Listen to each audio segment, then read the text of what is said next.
পৃথিবী জুড়ে চায়ের জনপ্রিয়তা প্রচুর।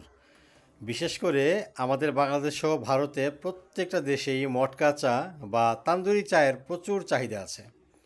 তো যেহেতু তান্দুরি চায়ের চাহিদা প্রচুর, সেক্ষেত্রে ব্যবসায়ীরাও আমাদের কাছে চাটাকে ভালো মুনাফা আকারেই বিক্রি করে তারাও ফায়দা লুটে নেয়।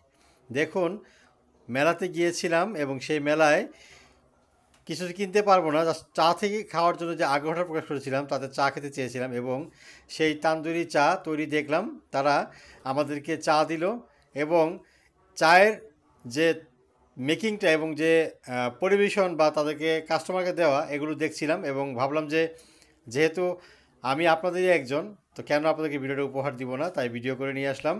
আর যারা এখন পর্যন্ত জেপি টিভি সাবস্ক্রাইব করেননি তারা অবশ্যই সাবস্ক্রাইব করে নেবেন, আর যারা করেছেন তাদেরকে অসংখ্য ধন্যবাদ।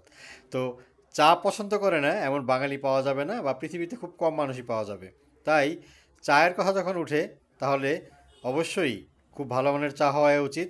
আমরা খেয়েছিলাম, চায়ের মানটি বলবো খুব যে ভালো ছিল তা নয়, তবে খেয়ে ভালো লেগেছে। তবে যারা চা তৈরি করে আমাদেরকে দিল তারা নাকি এই মেলায় ভারত থেকে এসেছে। তো আসলে আমার কাছে মনে হয়েছে যে তারা হয়তোবা বাংলাদেশে এবং ভারত ব্যবসা করে, তার জন্য হয়তো কথাটা বলেছে। যাই হোক, ভিডিওটি কেমন লাগলো সেটাই হচ্ছে বড় কথা। চা অবশ্যই খেয়েছি, ভালো লেগেছে এবং তাদের তৈরিটাও খুব ভালো লেগেছে। আপনারা যারা চা ভালোবাসেন তারা চ্যানেল সাবস্ক্রাইব করবেন, পাশে থাকবেন, বেল বাটনটি দিয়ে রাখবেন যেন নেক্সট আপডেট আসে জানতে পারেন। ভালো থাকবেন, আল্লাহ হাফেজ।